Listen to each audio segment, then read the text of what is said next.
Okay, so the next question. When do I actually stop training? So I never do. I never stop training. You know, I've got Fritz right here. I've got Gabby right here. We're training every single day. We're training every day.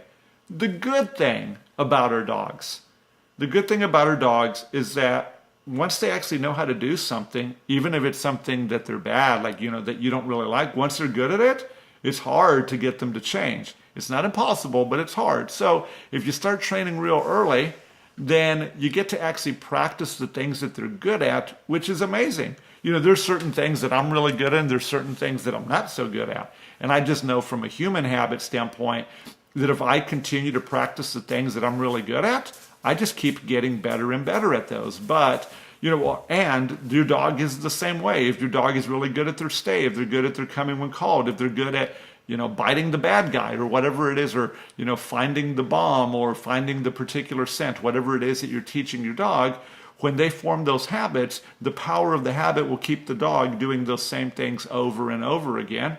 So you do keep training, but it's easy. And who doesn't like easy, right? So that's really the truth. But that's kind of the macro picture, okay? What's the macro of when do you stop training? You never do. You stop training once your dog goes to doggy heaven, right?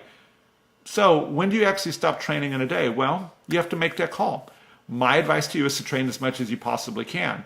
And people always tell me, well, Al, my puppy can only keep attention for so long. You're right. You don't need all your training to be focused on just attention. You need a lot of your training to actually just be passive. Like, hey, how can you be in a room sitting down at a table with your dogs calmly in a down and they're not necessarily under command? That's a form of practice, and that's kind of the lifestyle. So you got to look at, you know, when do you actually finish practicing? Whenever it suits you. Let me give you one more guide, okay? If you're real busy and you can't even keep like a side eye on your dog, put your dog away. It's okay to put your dog in a crate, but keep your dog out with you the majority of the time and on leash in the beginning, so that way you can really influence them and they can understand what it is that you want them to do.